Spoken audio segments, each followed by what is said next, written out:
unos pocos minutos para hablar de la parte administrativa. Hay alguna gente que salieron ahora, quedan 13 lugares libres, y eso es por algún tema de motivos de permiso. Hay una gente que setea su permiso para que si se empieza a grabar no se grabe, y por lo tanto las echa del sistema. Es por eso, así que si alguno lo hizo accidentalmente, téngalo en cuenta para el futuro, ¿sí? Unas 13 personas de todos los que agregan. Bien, voy a invertir unos pocos minutos para describir la parte administrativa, porque toda la parte administrativa de la cátedra hemos preparado un montón de elementos para que ustedes puedan tranquilamente saber todo lo que tiene que ver con cuántos parciales hay, con cuántos no, en qué momento, en qué no, sencillamente con este recurso que es el ABP. Ustedes en el ABP van a tener en la parte central una pantalla, una placa, digamos, que le va a explicar a ustedes qué actividades hay esa semana, cuáles son los links a las clases en vivo, qué temas se van a dar esa semana. ¿Hay teórico? ¿Hay encuentro de teórico? Sí. ¿A qué hora es? ¿En qué lugar? ¿Hay encuentro de práctico? Sí. ¿Cuál es el link? ¿A dónde? ¿Qué se va a trabajar? Bueno, todo va a estar en esa placa que van a encontrar en ese sector, ¿sí? En la parte de abajo está un breve cronograma de qué cosas se van a desarrollar durante el año. Voy a ser rápido porque todo esto está en un video, y el video está en mi canal de YouTube, que lo utilizo, hay un playlist particular para todo lo que tiene que ver con el cursado en el 2021. Es ese, Neurofisiología y Psicofisiología, videoclases de cursado 2021. Si ustedes ven ahí, van a tener, por ejemplo, una clase de presentación donde yo explico todas estas cosas de unos 30 minutos, y una clase también de presentación del cursado de los prácticos que lo hace el profe Ferrer. Y a su vez, las clases puntuales, las videoclases de cada uno de los teóricos. Por lo tanto, este es un recurso muy, muy importante, ¿sí? Esperen que... Déjenme ver, no me mandé una macana, creo que no.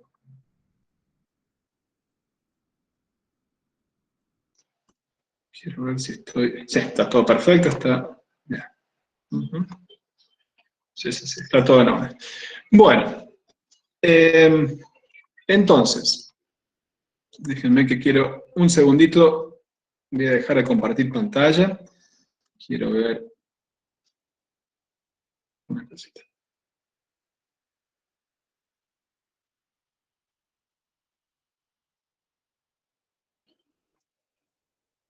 Perfecto. Esto están dando ahora. Listo, quería tener mi pantalla de chequeado de cómo va el streaming de una manera clara. Bien, volvamos ahora sí. Entonces, todo lo que me gustaría, queremos ver su carita, profe, dice alguien. A ver, ahí vamos de nuevo. Creo que por la cantidad de gente que hay, los recursos que manejamos, a veces se me está apagando la cámara de forma automática. Sí, se me está apagando de forma automática, les pido disculpas por eso. ¿Me escuchan bien? ¿Todo eso sí? Bien, entonces, voy a presentar de nuevo, vamos a continuar con eso. Entonces, todo lo que es los recursos administrativos los van a manejar de ahí. Yo les voy a decir simplemente lo que serían las cosas más importantes. ¿Qué son las cosas más importantes?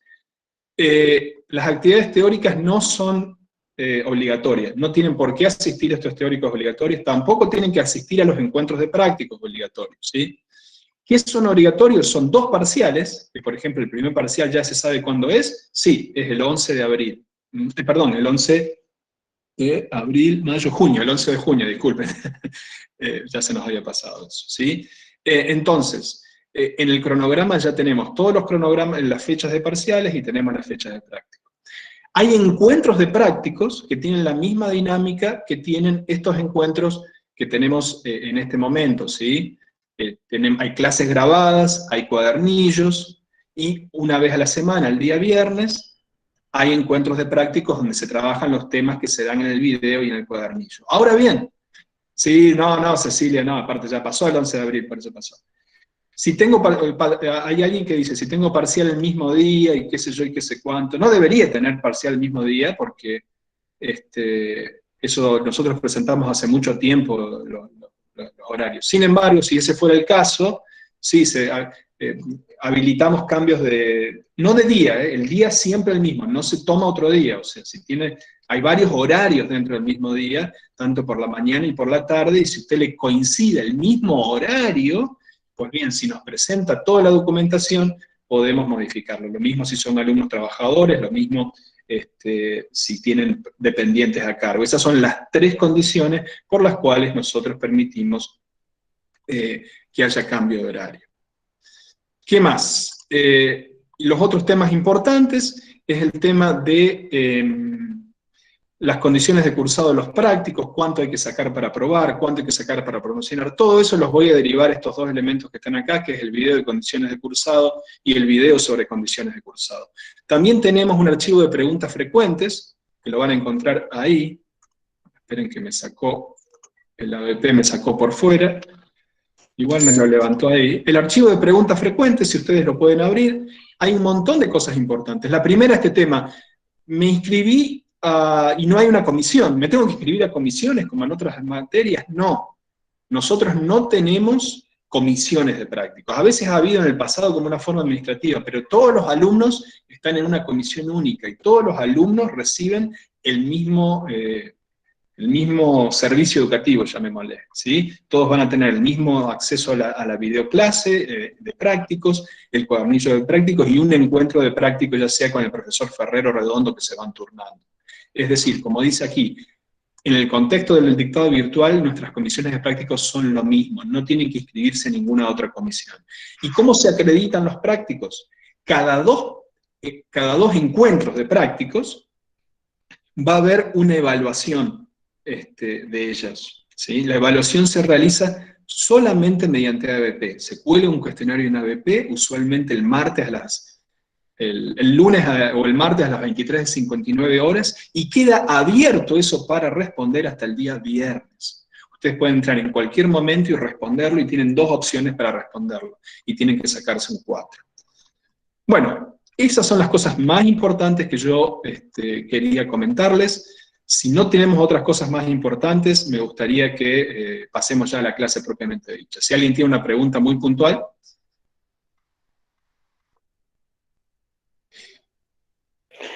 Yo, profesor, una sola pregunta. Sí.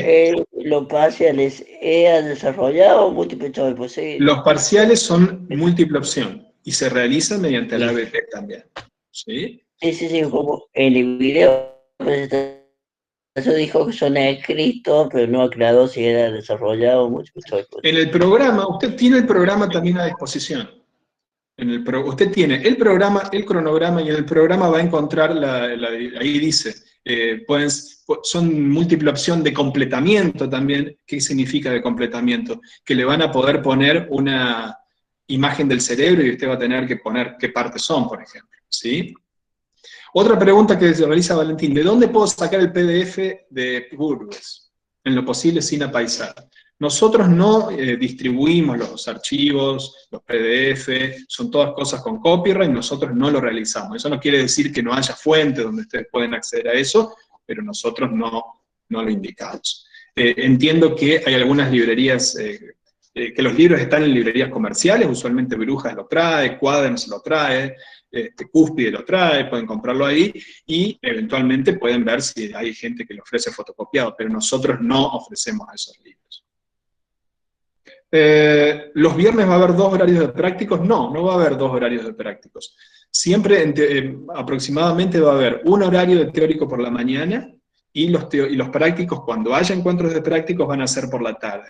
El horario específico lo vamos a sacar, se va a mover un poquitito. Les pido disculpas por eso, pero tiene que ver con la dinámica de la vida en pandemia, el teletrabajo. Hay a veces un montón de situaciones que hacen que a veces lo podamos dar a las 9, a veces a las 9:30 y a veces a las 10 las cosas. Yo les pido disculpas por eso, que entre todos no hagamos. Pero va a ser casi siempre la idea que es el teórico entre las 8:30 y las 9:30 empezar, y nosotros le vamos a avisar, ¿no?, qué horarios, y el práctico entre las 14 y las 15 aproximadamente. ¿Bien? Profe, ¿vamos a usar ambos libros completos?, pregunta Catalina.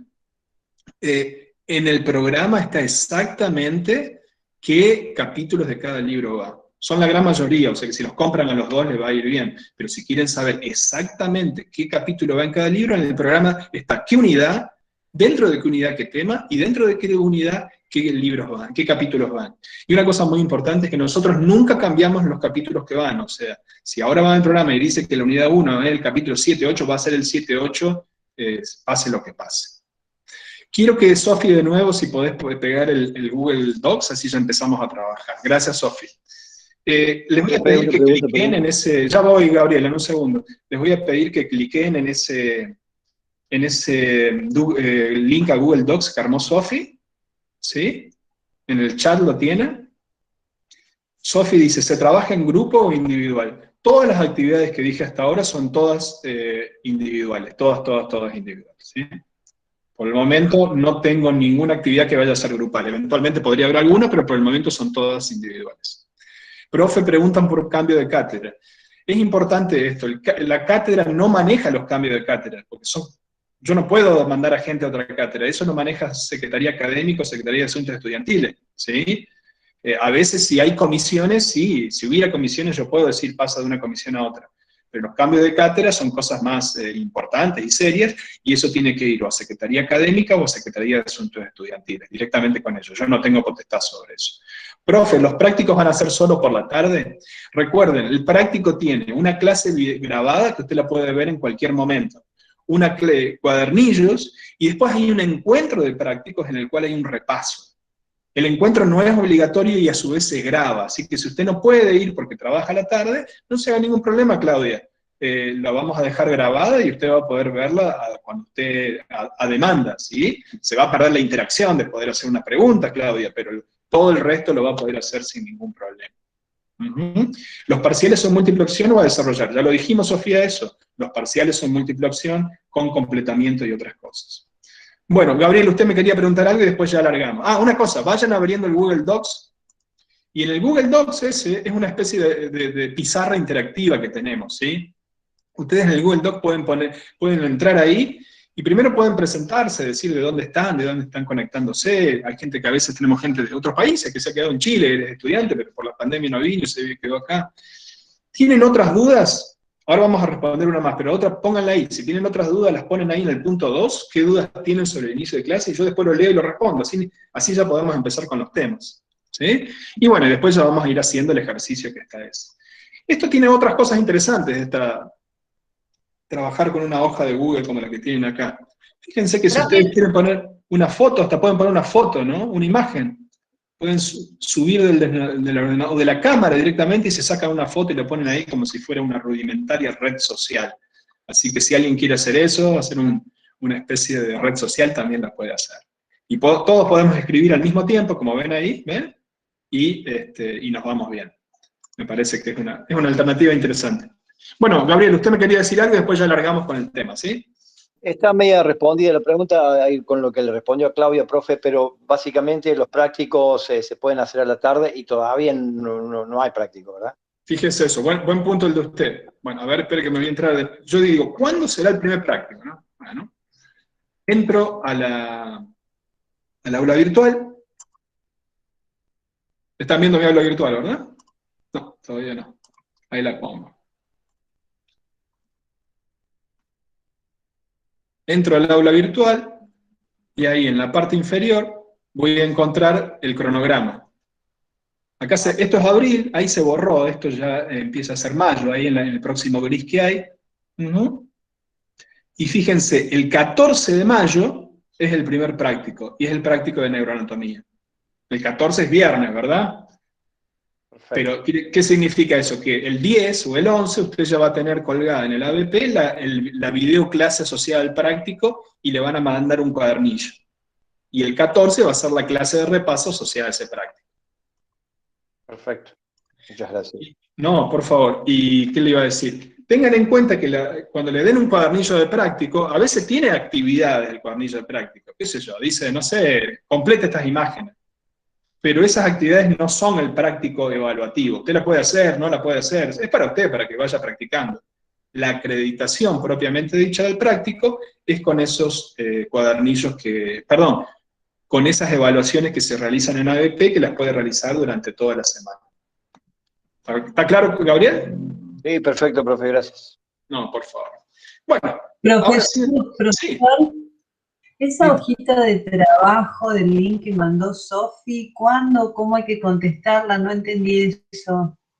Es como una especie de lugar de contacto entre todos. No hay que contestarla, no tiene por qué contestarla, pero usted la puede usar para hacer preguntas, ¿sí?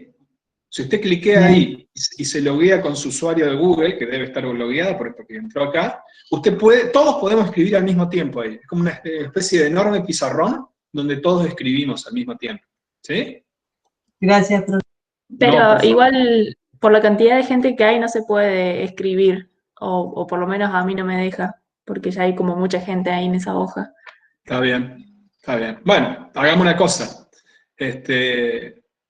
La gente que llene, ponga todo y después al rato se desloguea de ahí y así le deja lugar a otros, ¿sí? ¿Qué les parece?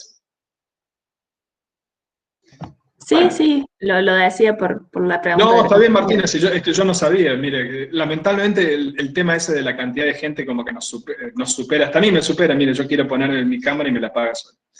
Bueno, largamos con la clase propiamente dicha, ¿les parece? Sí, profe, perfecto. Dele nomás. Bueno, ¿qué vamos a hacer hoy? Vamos a empezar a repasar todo lo que son los contenidos de la primera unidad y de la unidad 2, unidad 1 y unidad 2. Esto lo vamos a ver las unidades 1 y 2 entre las dos primeras clases. La clase que viene, el profe Bermejo va a repasar algunos elementos de la unidad 1 y también va a repasar, va a ver en detalle todo lo que es potencial de acción.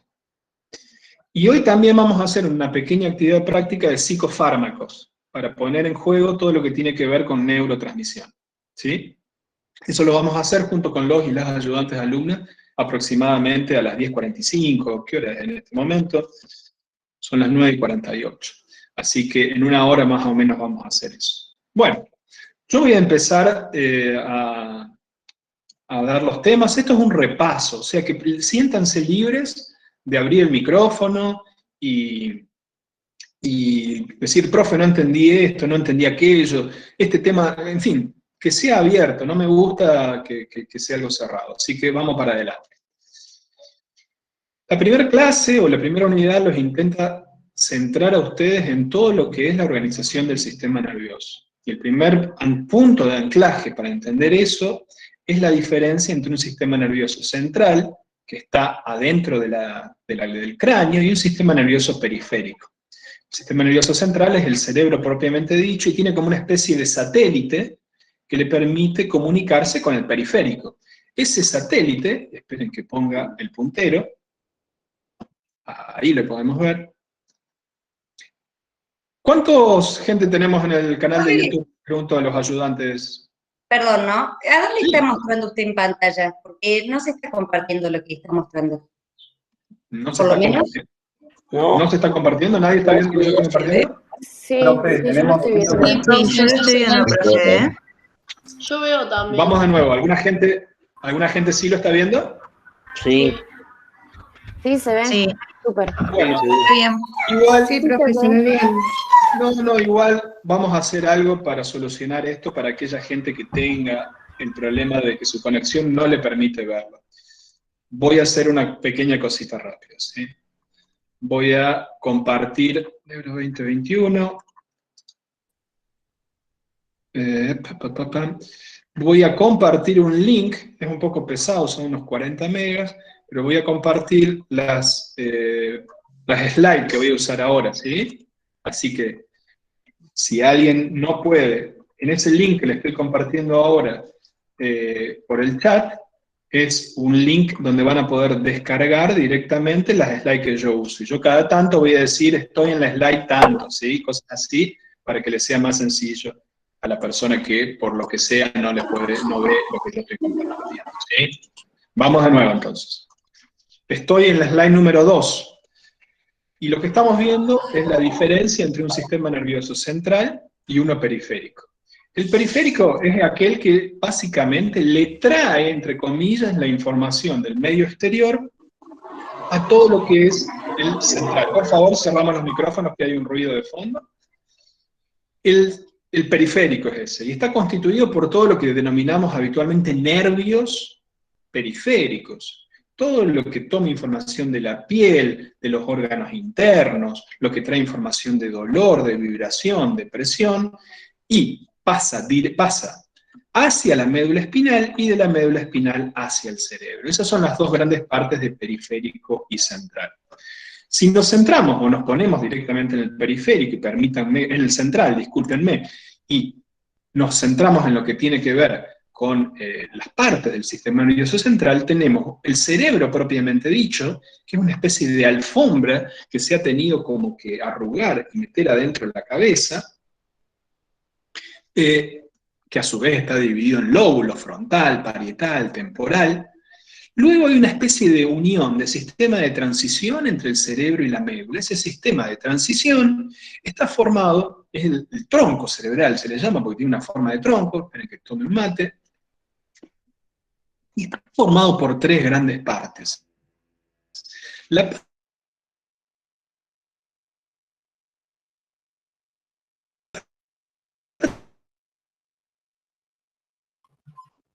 parte más inferior a lo que se llama... ¿Sí? Se dejó de escuchar, profe, la última parte. ¿El bulbo tiene, ahora sí? Sí, ahora es perfecto. El bulbo tiene una parte cónica que se hace más grande arriba y forma una especie de protuberancia, por eso se llama protuberancia. Y que tiene como una forma, digamos, yo siempre le digo de toalla, una toalla grande y ancha, ¿no? Que se va haciendo. Y esa toalla finalmente se conecta con el cerebro propiamente dicho por dos grandes columnas, que es el mesencéfalo. Por debajo de todo eso tenemos la médula.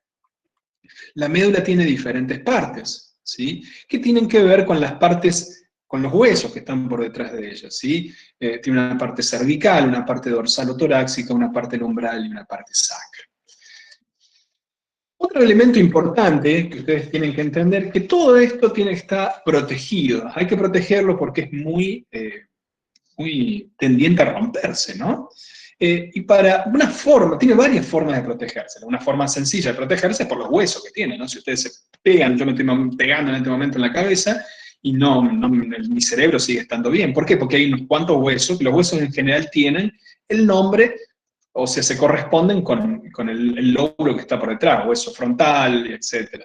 Pero lo más importante a nuestros fines son tres meninges muy poderosas, muy resistentes. ¿Qué son las meninges? Imagínense una especie de malla muy grasosa, una malla muy lipídica, una membrana que recubre como si fuera una especie de papel film a todo el cerebro, incluida la médula espinal. Y esas son las meninges, y hay tres grandes meninges: la dura madre, la aracnoides y la pía madre. Y entre la aracnoides y la pía, ¿sí? Está bueno el nombre, ¿no? Dura madre viene que es muy dura y está en la parte más exterior. Aracnoides es que tiene una forma de tela de araña. Y pía madre viene de madre piadosa, que es esta idea de que está como agarrando al cerebro, como si lo estuviera abrazando. Es el último vestigio de lo que viene antes de que esté el cerebro propiamente dicho. Y entre la aracnoides y la pía madre es un sector muy vascularizado, hay mucha sangre, hay muchos vasos sanguíneos. Por eso, cuando nos pegamos un golpe en la cabeza, aparece esto, bueno, no lo podemos ver por aquí, a ver, ahí está. ¿Ven eso que está ahí? O sea, cuando se rompe el espacio subaracnoideo empieza a drenar sangre, esa sangre arma un coágulo y el coágulo empieza a presionar. Y la presión sobre el cerebro lo deforma y hace que aparezcan un montón de síntomas. El más sencillo, dolor de cabeza, los más groseros ya son alteraciones de la capacidad para respirar, alteraciones cardíacas. Es muy común este tipo de cosas. ¿Alguien sabe? Nómbreme 2 personas famosas que tuvieron este problema. Argentinos.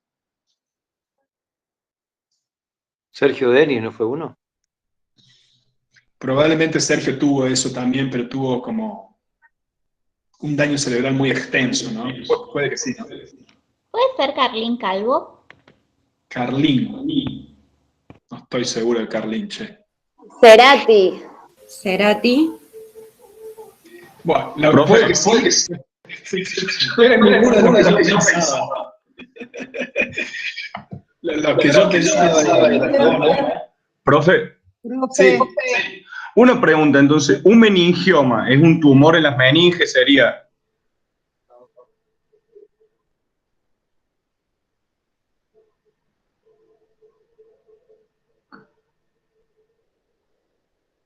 No se escucha, profe.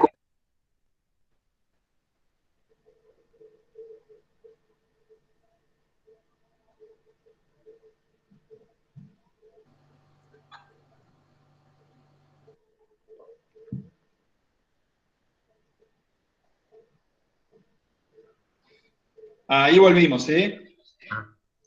Ahí volvimos. Hola. Sí, profe. Sí, profe. Perdón. Nos quedamos sin conexión. Como estaba diciendo, fueron muy buenas las preguntas que estábamos haciendo, ¿no? Las personas que yo estaba pensando es Diego Maradona y Cristina Kirchner. Ambos dos tuvieron hematomas subdurales. En el caso de Maradona fue lo primero que tuvo, ¿no? Esto que generó la operación, ¿no?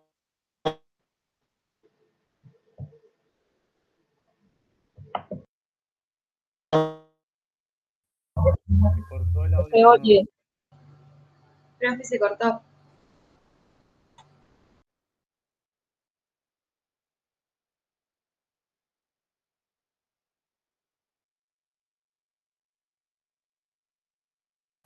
¿A ustedes igual se les cortó? Sí, Voy a cambiar un segundo de mi red. Yo tengo dos redes acá alternativas de FiberTel. Voy a cambiar a la otra, ¿sí? Así vemos si podemos modificar eso. Les pido disculpas. Ahí vamos, espérenme un segundito.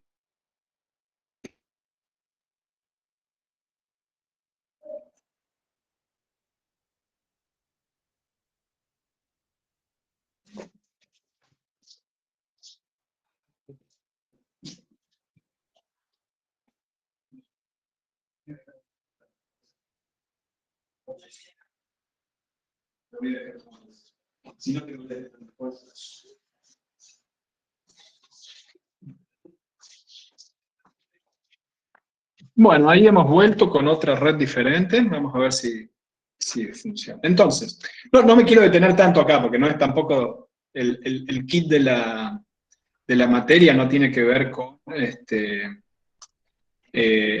patología. La patología la ven en otras materias, está en neuropsico. Lo más importante es que recuerden que están las tres meninges que tienen por función mantener, digamos, la estructura del sistema nervioso central, que no tenga deformidad. ¿Puede haber patología de las meninges? Sí, y nombramos tres. Se puede inflamar la meninge, lo más probable por una infección, como la meningitis. Puede tener un golpe en la meninge, se rompe el espacio subaracnoideo y entra sangre. Y uno de los compañeros mencionó, ¿se escucha bien ahora? ¿Todo bien? Perfecto. Profe. Sí, profe. Sí, profe. Perfecto. Y la tercera patología importante que mencionó un compañero es que haya un tumor, o sea, que alguna de esas meninges empiece a crecer en forma indiscriminada y termine generando un meningioma. Otro concepto importante que me gustaría señalarles es esta idea de que de la misma manera que un tronco tiene una corteza y a su vez tiene como pedacitos adentro de corteza, digamos, y todo el resto, esto que tiene al costado, es como una especie de sustancia blanca de la madera, una metáfora similar podemos generarla con el cerebro. Si yo hago un corte de cerebro, y ya vamos a ver qué tipo de corte es, esto es un corte de tipo coronal, es como si alguien me cortara la cabeza de manera tal que me queda la nariz para adelante y la nuca por detrás, ¿sí? En dos partes, digamos, un corte de tipo coronal. Y voy a ver una corteza, una sustancia gris que recorre todo el cerebro, toda una parte interna de sustancia blanca. Ya vamos a ver que eso. Pero a su vez voy a ver adentro de la corteza como pedazos de sustancia gris que son también como esos gajos que está del árbol. Esas estructuras subcorticales grises son muy importantes, las vamos a ir viendo durante el año. Una de ellas son los ganglios de la base. A su vez, yo les dije esta idea de que el cerebro es como si fuera una especie de... Profe. Sí. Disculpa, una pregunta. Ganglios de la base y ganglios basales sería lo mismo, ¿no? Sí, son lo mismo. Ese es otro tema interesante de lo que dice el compañero. Van a ver que hay varias formas de decirle lo mismo a la misma cosa en neuroanatomía. Suele resultar un poco odioso eso, pero bueno, es así, es una tradición, o sea, algunas palabras se traducen directo del latín, otras tienen estructura anglosajona, y entonces eso hace que algunas palabras se digan de diferentes maneras. Por ejemplo, la sustancia blanca que ven ahí, espérenme un segundito.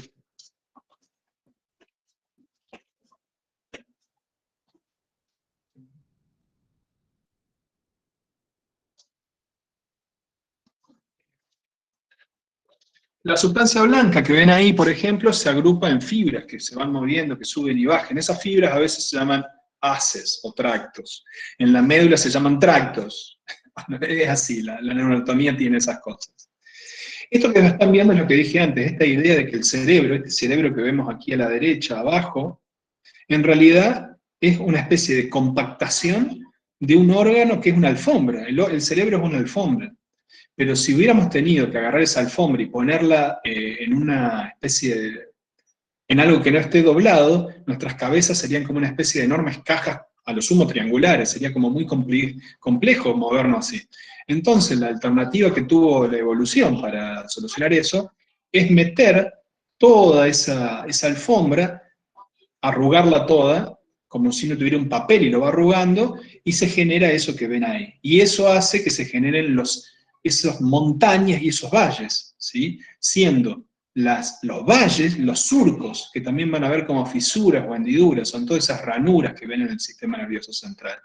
Y cada parte del cerebro, todas esas montañas que ven ahí, se les llama circunvoluciones, giros o lóbulos. ¿Bien? Bueno, ya hemos visto esta diferencia entre sustancia blanca y sustancia gris. ¿Qué implica funcionalmente? ¿Qué es la sustancia gris y qué es la sustancia blanca? Pues bien, la sustancia gris, y déjenme ver si hay alguien que ha descargado el archivo, estoy en la filmila número 6 en este momento. La sustancia gris son una parte particular de las neuronas, el cuerpo de la neurona, o soma, la parte más importante. Si queremos antropomorfizar a la neurona, es la parte que piensa, la parte que procesa, la parte que hace las operaciones cognitivas. La parte blanca es el axón de la neurona, es la parte que conduce esa información producida por el soma. Entonces, siempre que vemos partes grises, lo que estamos viendo son cuerpos de las neuronas, que a veces se le dice neuronas propiamente dicha a lo gris. Y lo blanco son los cables de la neurona, que cuando se juntan muchas neuronas entre sí, a veces es como que todos los cables se juntan entre ellos y se forma un gran cable formado por muchos cables. A eso a veces se le llama haz o fibra. Sí, ¿alguien tenía una pregunta? Sí, profe, entonces me da la sensación de que son, porque si la sustancia gris está en la corteza, en la parte externa del cerebro, e inversamente en la médula, porque es intenso, me da la sensación de que una neurona entonces tiene como 5 o 6 centímetros de largo, porque si el soma está en la parte externa y los axiones están adentro haciendo la sustancia blanca, es largo, digo. Puede haber neuronas de 5 o 6 centímetros, la enorme mayoría de las neuronas son muy chiquititas, ¿sí?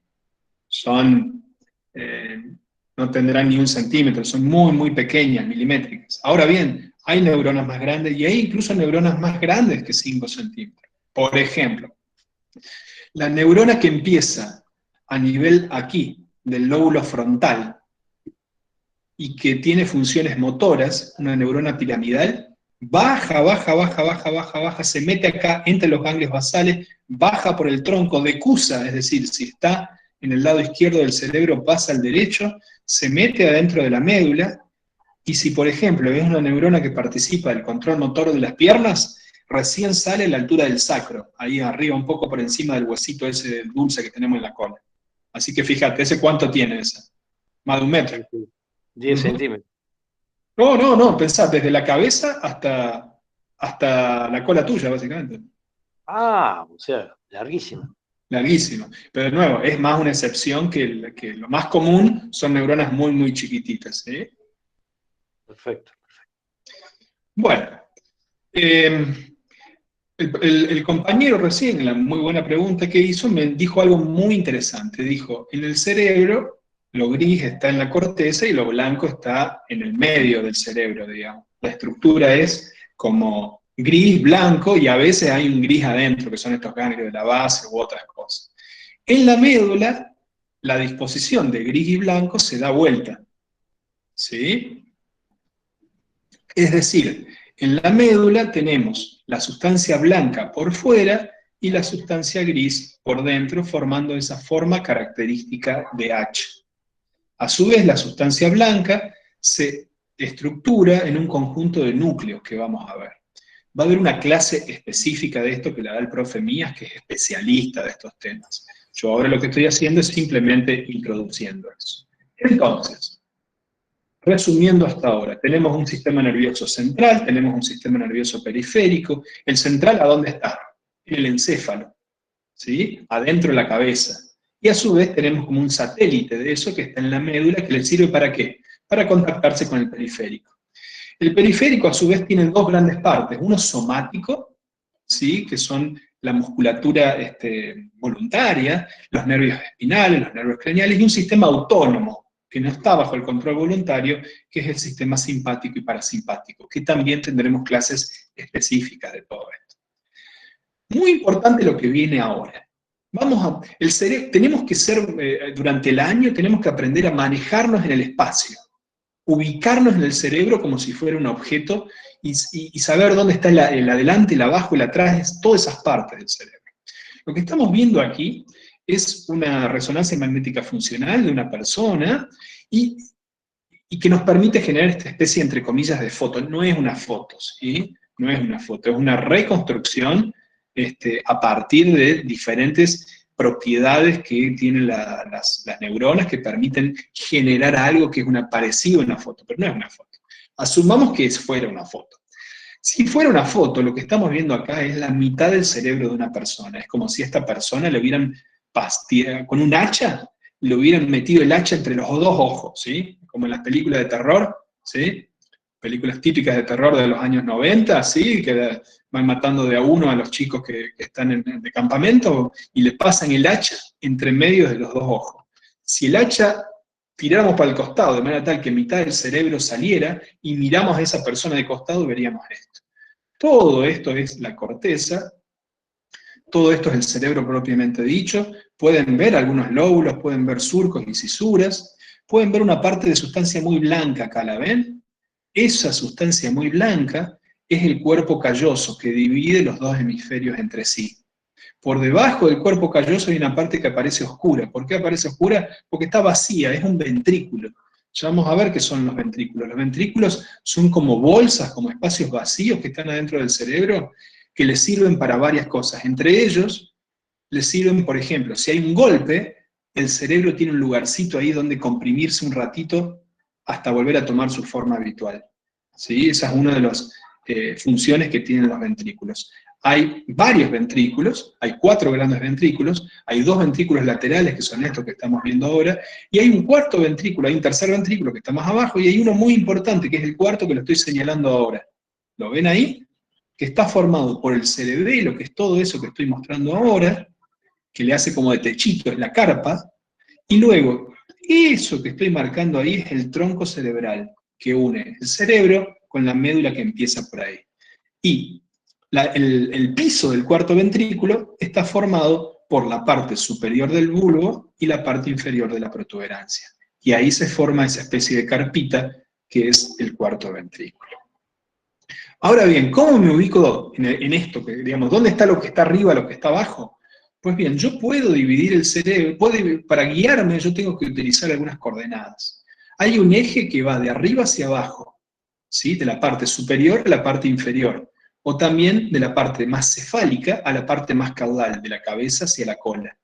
El otro eje es uno que va de la parte anterior, donde está la nariz, a la parte posterior, que es donde está la nuca. Entonces, un eje superior e inferior y un eje anterior-posterior. Con todo eso en la mano, ya le dijimos, el que va superior e inferior también se llama craneal caudal. ¿Sí? yo puedo moverme en esos 4 ejes. Algo que esté en este lugar está justo en la intersección del cuadrante craneal y anterior. Algo que está acá está muy posterior y está muy caudal. Acá, ¿bien?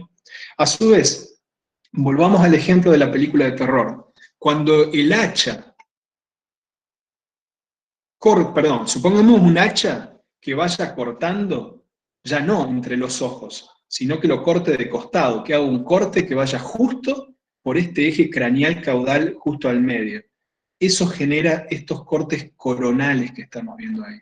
Lo que están viendo ahí es una rebanada de cerebro. Si yo cortara justo ahí al medio y al lado lo corto de nuevo. Ese cuadradote que estoy sacando ahí es una rebanada coronal que se genera a partir de hacer un corte que va por la línea superior a inferior o craneal a caudal. Cuando eso está justo al medio del cerebro, obtengo esto que está acá.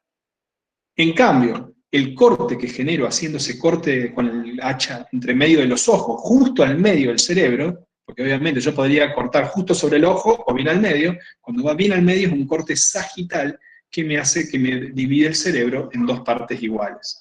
Si yo lo voy moviendo un poco al costado y corto justo sobre el ojo, voy generando un corte de tipo coronal.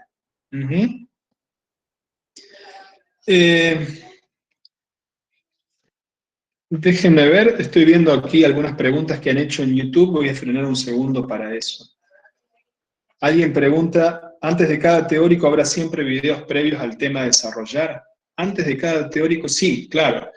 Los lunes, o martes, o miércoles siempre vamos a dejar, si podemos el domingo propiamente dicho, vamos a dejar todos los videos. Los videos lo más importante que esto, porque el video es muy largo, y muy detallado, y muy profundo, y ustedes pueden verlo todas las veces que quieran, ¿sí?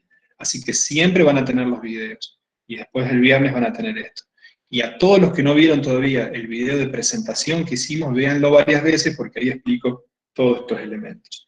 ¿Alguno de los y las ayudantes que hay alguna pregunta más importante que sea importante que haya que responder? Que no haya visto yo, o en YouTube, o en... Ricardo, las preguntas son más que todas administrativas. Ahí les respondí que, bueno, que toda la información está en el ABP y que esta clase la pueden volver a visualizar. Perfecto. Perdón que no reconozco la voz. Paola, Katy, ¿quién está hablando ahí? Paola. Paola, gracias, Pau. Pau, en unos 20 minutos, ¿te parece? Largamos con la actividad, 25 por ahí, ¿sí? Bueno. No más de media hora. Gracias. Okay. De nada. Es muy importante esto que están viendo, ¿sí? Aparte de los docentes que hay en la cátedra, mejor dicho, aparte de los docentes rentados que hay en la cátedra, hay un montón de ayudantes alumnos, chicos y chicas como ustedes que colaboran con un montón de actividades, ¿sí? Paola es una de ellas. La veo a Luciana ahí también en el público, que es una de ellas. Sofía, que es la persona que está a cargo del Google Docs. Sofía, ¿cómo va el Google Docs? ¿Algún elemento ahí de eso? Bien, Ricardo. Hay una pregunta que dice, si tenemos fotocopias en blanco y negro, ¿podemos estudiar las partes del PowerPoint? O sea, la anatomía del PowerPoint. Sí, es buena pregunta, Sofía. Yo creo que las fotocopias en blanco y negro, si son de buena calidad, están perfectos, les van a servir sin ningún problema. Mi sugerencia ahí es tratar de complementarlo. No es mala idea lo que dice la persona que hizo la pregunta, complementarlo con las imágenes del Power. Por ahí, si puede hacerse de un PDF, ¿sí? Que como les dije antes, nosotros no lo distribuimos, no avalamos, pero si lo puede complementar con algo de color por alguna imagen en particular, por ejemplo, los nervios craneales, cuando están los pares craneales, los famosos 12 pares craneales, cuando se los ve en un dibujo del tronco, se los hacen amarillo para que se vea mejor. Pero son excepciones. En general, de nuevo, si es de buena calidad, yo creo que está ok una fotocopia en blanco y negro. ¿Alguna otra pregunta, Sofi? No, preguntas no. Mucha gente presentándose, mucha gente de Córdoba, del interior de Córdoba, de Río Negro, La Rioja, Salta.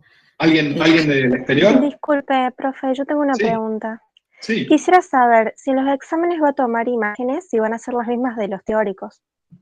No, o sea, mejor dicho, casi siempre tomamos imágenes, ¿sí? No siempre, pero digamos, es una idea. O sea, un dibujo como este que estás viendo en pantalla ahora, sí, tranquilamente. Pero, digamos, no necesariamente es el mismo que vimos, ¿cómo te puedo decir? El mismo exactamente la misma foto, puede ser un mismo corte relacionado con eso, pero sí, se toman cortes coronales, sagitales, horizontales, completados. Esto que estás viendo acá, este corte horizontal lo hemos usado en el pasado, por ejemplo, ¿sí? Profe, hablando de los cortes, está bueno esos videos adicionales de los criptos. Sí. Hay Es muy uno. buen punto que dice Mica. Hay un video, en la parte inferior del ABP, hay un material suplementario, hay un video hecho por la Scripta Bordón, Anita, que lo hizo en el pasado, es muy bueno ese. Mírenlo, es como un hit que tenemos de los videos, que tiene no sé cuánta, una cantidad, 10.000 vistas. Y ahí explica todo esto y muestra cada corte, ¿sí? Profe, le quería hacer una pregunta. Más tarde vamos a ver, pues, de los 4 videos de YouTube que vimos esta semana, había uno de la anatomía del sapo. Vamos a ver un poco sobre eso. Podemos verlo, Mica. Sí, dale, lo anoto ahora para verlo rápidamente, ¿sí? Sí. ¿Vale? Bueno, antes de que hagamos la actividad con Paola y el resto de los ayudantes, voy a tener dos temas que quiero que veamos. Uno, voy a tomar esto que dijo Mica. ¿Mical es? ¿Mical? Micael, mi nombre. Micael. Que dijo no Micael. no En realidad no es la anatomía del sapo propiamente dicho, sino que lo utilizamos como un ejemplo para mostrar el desarrollo del sistema nervioso central. Y también quiero que veamos neurotransmisores, porque es lo que vamos a ver con los ayudantes y los ayudantes. Profe, te pregunto algo sobre los cortes rápido. Por favor. Con respecto al corte coronal, ¿podrías volver a la imagen anterior? Ahí está. Con el corte coronal, tengo entendido que va desde el eje craneal hasta el caudal, pero mi pregunta es si se puede desplazar hacia lo posterior o al anterior. Claro, todo esto que estás viendo, sí. Digamos, el corte coronal clásico es el que va por esta línea, no sé si se ve bien debido a lo que estoy pasando el puntero. ¿Tiene que ser sí o sí ahí? ¿O se puede Claro, ese es el coronal clásico, pero lo podemos ver para adelante o para atrás. Ah, ¿sí? Bien. Obviamente, si cortás ahí coronal, lo único que vas a ver es una partecita del occipital. ¿sí? Claro. Si te moves para acá, lo único que ves es una parte del frontal. Si te moves ahí al medio, es como que agarras todo, ¿no? Claro. Gracias. No, por favor, es muy importante la pregunta que hizo el compañero. Lo mismo pasa con los otros, ¿no? El horizontal o transversal es el que va del anterior al posterior. Pero este que están viendo aquí es cuando yo corto bien al medio quiero decir en la zona media del cerebro. Si me voy a la parte más craneal, lo único que voy a tener es un pedacito de cerebro de la parte más de la corteza. Si me voy a la parte más caudal, me voy a quedar un poquitito con la oreja de este lóbulo que es el temporal, ¿sí? Y el sagital lo mismo, yo puedo moverme como dije yo, del corte tipo psicópata, perdón, ese fue un mal comentario para un psicólogo, del corte de tipo de película de terror, de que cortan al medio de los ojos, me puedo ir al costado hasta casi cortar la oreja, ¿se entiende? Esa es un poco la idea, que yo me puedo ir moviendo por los ejes, sin embargo, los típicos que van a ver es el corte coronal, o bien central, o un poquitito más anterior, o un poco más posterior, el corte bien sagital al medio, que divide los dos hemisferios, y un corte horizontal, bien a la mitad del eje craneal caudal en este sector, que divide y me deja ver bien. Por ejemplo, ven los números 4 y 5, ahí son los ganglios basales. Bueno, no me quiero detener tanto, ¿sí? Porque si no, si yo tomo el cerebro en la mano y lo voy moviendo, veo vistas externas del cerebro, ¿sí? Si lo doy vuelta y lo miro desde abajo, veo una vista inferior que me permite ver el tronco, el cerebelo. Si lo miro desde arriba voy a ver solo la corteza. Esas son vistas inferiores y superiores. Esta es una vista superior real. ¿Ven esa especie de manchita blanca, brillosa? Esas son las meninges que ven ahí. ¿Y por qué se vuelve negro ahí? Porque son vasos sanguíneos y la sangre corre entre las circunvoluciones. Por eso se vuelve negro el espacio que está entre las circunvoluciones. Ahí vemos una foto más en detalle. Eso lo que vemos ahí es uno de los grandes surcos, la cisura central o de Rolando, que nos permite dividir todo para adelante frontal, todo para atrás temporal. Parietal, ¿sí? De nuevo, ya vamos a ir viendo cada uno de estos, pero me gustaba mostrarla ahí. Bueno, eso es un corte de vista temporal. El sagital que nos permite ver muy bien todo el sector este, donde está el lóbulo temporal, el cerebelo, nos permite ver el cuerpo calloso, nos permite ver de nuevo las membranas, esas que estamos viendo ahí arriba. Sin embargo, y teniendo en cuenta que no tenemos tanto tiempo, voy a pasar un poco algunas cosas. Quiero detenerme en algo que lo tengan claro. Hay una tendencia muy grande a que uno ve todas las cosas por separado. Esto que van a ver ahí, esta es la filmina 21, 22 y 23, ahí yo explico, lo pueden ver en el video muy claramente, esto del tronco cerebral. El tronco cerebral es lo que conecta el cerebro propiamente dicho con la médula. La médula, fíjense qué interesante, uno la ve en los dibujitos, eso que ven ahí es una médula real, la ven claramente, y eso que ven ahí son los nervios de las raíces dorsales y ventrales. La raíz dorsal, la ventral es esta que estamos viendo ahí, es la que saca información de la médula y lleva hacia los músculos y nos permite mover los músculos. Esta que ven ahí es el ganglio de la raíz dorsal, disculpen de nuevo, y este que ven ahí es la raíz ventral, la más finita, la más chiquitita es la ventral, la más gruesita es el ganglio de la raíz dorsal, que es donde entra la información sensorial. Primero que les quiero mostrar cómo se ve de diferente. También ven todo ese gran surco que va al costado. Ustedes lo van a ver luego que se dice que hay un surco que va por la médula, ahí lo ven claramente. Antes de pasar a otras partes, quiero que hay una tendencia a que uno ve las cosas por separado, que es ¿dónde está el cerebro? ¿Dónde está la médula? Bueno, todo esto está relacionado y tiene una función muy importante que es permitirnos relacionarnos con el mundo. O sea, permitirnos tener conductas, tener cogniciones, actuar, vivir, ¿sí? Por lo tanto, hay que ver todo esto que estamos viendo en el contexto que nos permite censar información, darnos cuenta del mundo y a su vez actuar sobre el mundo. Por lo tanto, una forma de ligazón de todos estos contenidos es entenderlo en el contexto de las vías sensoriales y motoras. Una parte de la corteza que yo dije antes previamente es donde empieza la acción motora. Hay programas motores que me permiten, yo ahora por ejemplo me voy a servir mate, y mientras me sirvo el mate, tengo el termo en la mano, lo hago bastante bien, si bien se me perdieron un par de gotitas de agua, no, sigo hablando y hablando con ustedes. Hay una parte de mi cerebro que ya tiene almacenado esta idea de buscar el termo, ponerla sobre el mate, tomar el mate, lo estoy tomando en la mano ahí, y ahora ¿qué voy a hacer? Tomé un sorbo de mate. Fíjense que lo hago casi de manera inconsciente, eso mientras estoy diciéndole a ustedes una vía motora o descendente. Esa acción motora, hay un programa motor que está guardado en la corteza motora que, entre comillas, prende unas neuronas que están ahí, en esa parte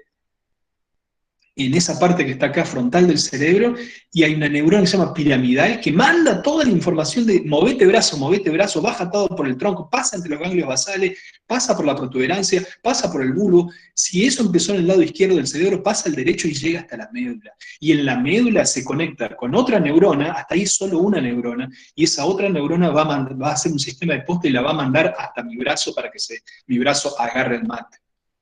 Entonces, todos los conceptos que mostré hasta ahora, ¿a dónde está eso? Está en la parte más cefálica, está en la parte de la corteza, en la sustancia gris, hay unas neuronas particulares, eso está en el lóbulo frontal, baja por unas fibras, las fibras corren entre medio de los ganglios basales, que a su vez ayudan en este proceso, pasa por el tronco, cruza hacia el costado, llega hacia otro órgano, bueno, todo eso se junta.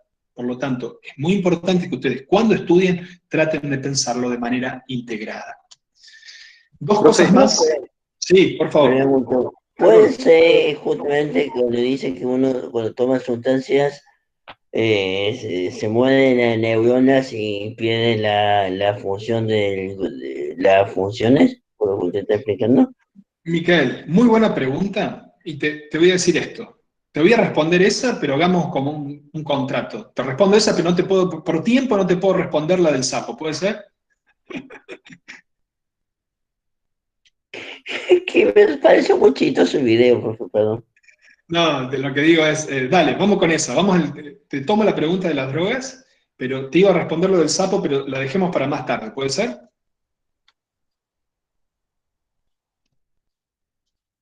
Esto era lo que había preguntado Mica. Dale, puede ser, dale. La del sapo la vemos después. Lo del sapo viene a colación de todo el desarrollo del sistema nervioso. Es otra cosa importante. No pensemos todos los conceptos que yo le estoy dando como algo que ya existió, ya está, siempre fue así. No, no siempre fue así. Todo esto tiene un desarrollo a partir de que se forma el huevo cigoto. Nosotros damos el ejemplo de cómo se ve en un sapo, ¿sí? Fue muy buena la pregunta de Micael, la vamos a dejar para después, Micael, perdón. La otra pregunta que hizo recién Micael es, cuando las drogas actúan, es que cambian la forma en que se comunican las neuronas entre sí? Vamos a tomar esa pregunta de Micael y vamos a ver esta segunda parte de la clase ahora. Ahora empieza una segunda parte que tiene que ver con cómo se comunican las neuronas y cómo las drogas pueden modificarlo. Vamos a tomar ese ejemplo. Y de eso lo vamos a movernos al práctico, un mini práctico nuestro acá. ¿Sí? No es el trabajo práctico de la materia, son unas actividades prácticas que se llaman teórico, que la posta la van a tomar Paola, que es la ayudante alumna que está manejando este práctico junto con muchos otros. Yo también colaboro, ¿sí? Largamos con esto. La neurona tiene varias partes. Las dendritas son la sustancia gris particularmente. Es la parte donde se hace el procesamiento de la información. Y luego se va moviendo a partir de ese axón que estamos viendo ahí. El axón está recubierto por una vaina de grasa que se llama mielina, que facilita que la información viaje más rápido. Y finalmente llega hasta el terminal axónico, que en algunos libros viejos lo van a ver como telendrón. Todo eso que viaja ahí es información eléctrica. ¿Sí? Es información eléctrica. Y acá vuelvo a la pregunta muy buena que hizo el compañero Micael. Pero ¿cómo se comunican las neuronas entre sí? Entre sí no se comunican en forma eléctrica, sino que se comunican en forma casi siempre química.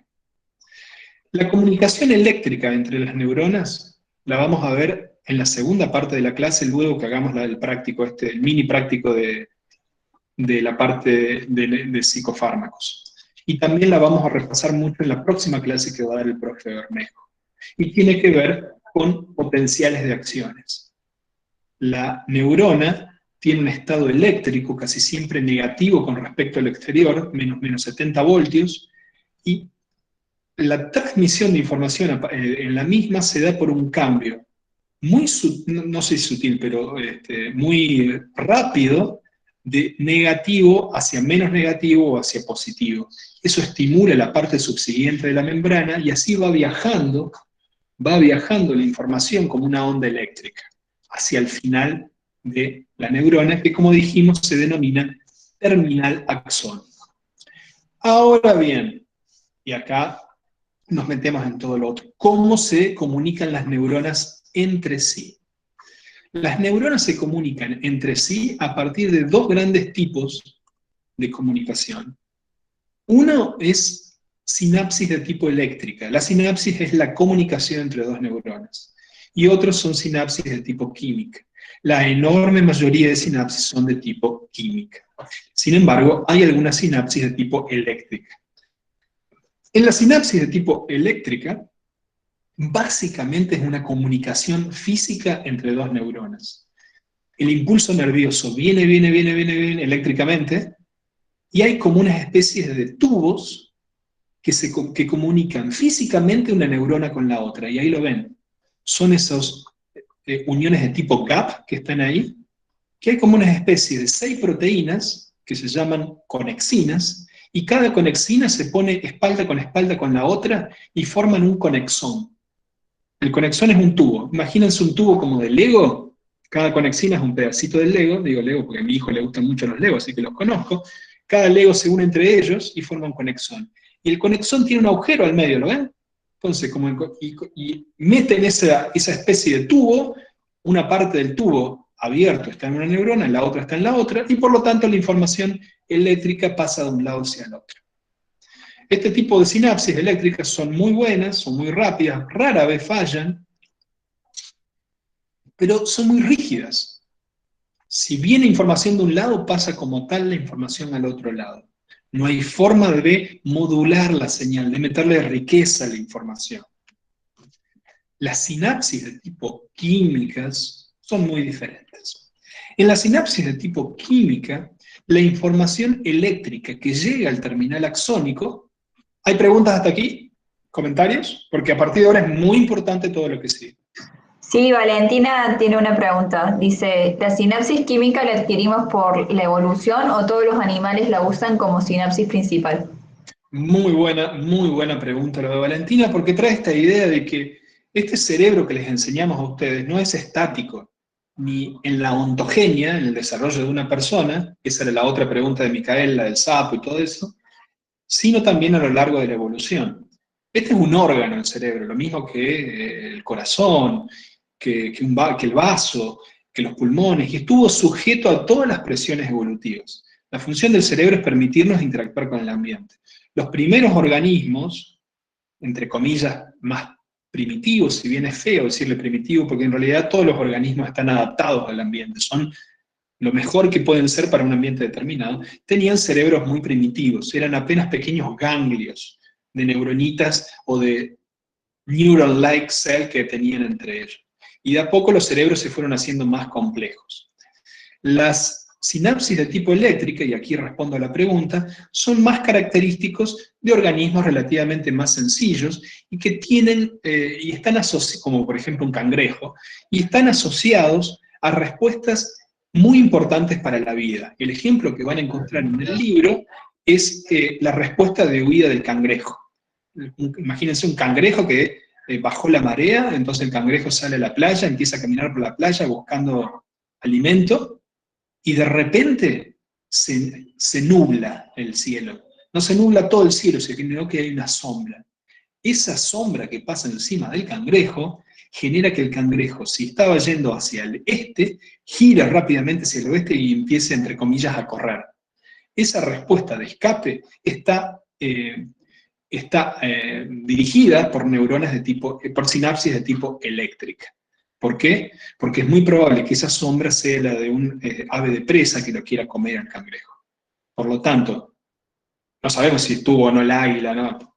Hubo una sombra. La mera sombra es una señal para que se dispare una respuesta de huida. Y esa respuesta de huida está asociada a una sinapsis eléctrica. ¿Por qué? Porque no puede fallar esa respuesta. Porque si falla, si no funciona bien la respuesta de huida, se lo comen al cangrejo. Entonces, es muy importante en eso que haya una sinapsis eléctrica.